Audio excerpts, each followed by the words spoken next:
I checked up on a client today, and he's a very wealthy client, and also a mate. I met him about 6-7 years ago, and we stayed mates. And also he came back to use my services as a mortgage broker.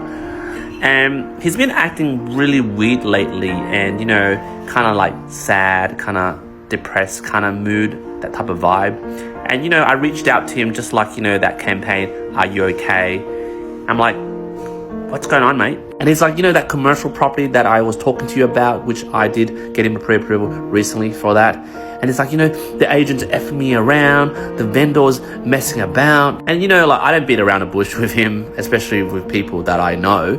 I'm like, mate, this is like your 20th property. I mean, you do this every time you buy a property. And he's a total control guy, right? And he has really high expectations, and he expects certain things to go this way and not that way. And because I used to do NLP, neuro-linguistic programming, I was like a mindset coach before, like way a long time ago. I knew something underneath with his language, something was going on with either his family, his marriage, and his work. But the premise of this video, guys, if you stayed thus far, is that, he bought property for financial freedom. And then when I asked him, well, what does financial freedom mean to you? What's your North Star? Oh, well, to be happy, just to retire and experience that happiness. Now, every property that he purchases for that pursuit of the North Star, which is happiness, he goes through this cycle of like anxiety, control, angst, this anger that's seething underneath, but then tames once he purchased the property, and then he does it again and again. So the other day, like, he came to my office, and I just sat him down and said, "Mate, you mind if I just gave you a bit of, my own opinion, my 2 cents?" Because I used to do, mindset training for, business professionals. I used to charge them money. I'm like, and I said to him, "Mate, like, if you could rate yourself out of 10 in terms of your happiness score, 0 being totally sad and depressed, 10 being super happy, what would you rate yourself?" This was his answer. He said, "Fucking 6, mate. That's what I rate my current happiness at the moment." I'm like, "Mate, you have 20 properties and you rate yourself 6 out of 10.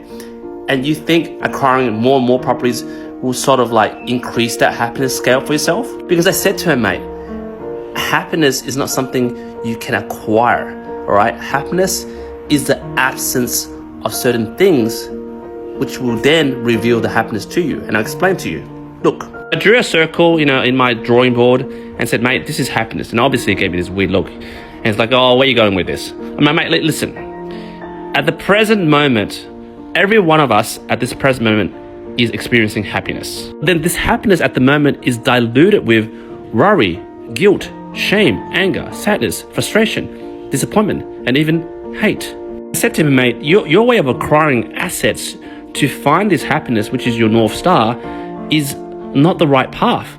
You need to remove things.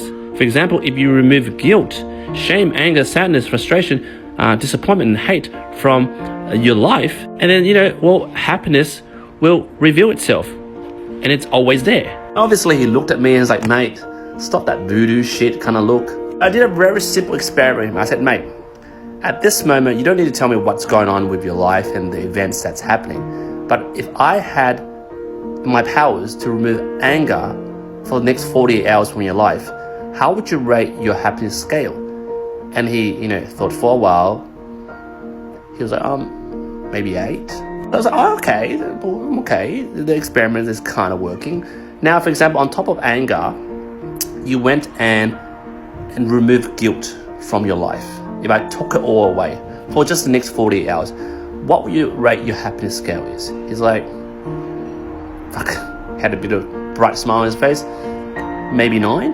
So I said to him, "Mate, I don't know what's happening with your life right now, but you could see the concept when you remove things from your life, rather than trying to acquire more things like a bloody 20th or the 21st or second property, you can see that it actually benefits your life, right?"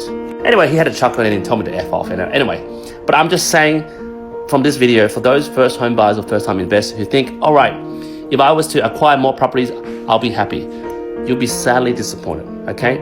Property has nothing to do with your happiness. You're inherently happy. As long as you know that, you can still acquire properties and attain that financial freedom But don't mistake that financial freedom, which is maybe your North Star in life, to be your pivotal point of happiness. Because your pivotal point of happiness is right now. It shouldn't be confused that happiness is something somewhere in the future. It's right now. But of course, having, assets and property does help you to live more financially more comfortable, but you shouldn't confuse that that's happiness, because that's what he's confused with. That's why he's feeling blue, and that's why I'm asking him, are you okay? Now, I don't know whether I made any effect with him, but at least I checked up on him and maybe gave him a spark of catalytic thinking, which would probably give him that slight Tony Robbins breakthrough. I don't know, but I'll definitely check up on him once in a while. But this is just a bit of insight, bit of gold nugget, in case that is something that is catalytic for you to learn that maybe buying property is not the end result of your North Star happiness. Jump in the comments, let me know what you think.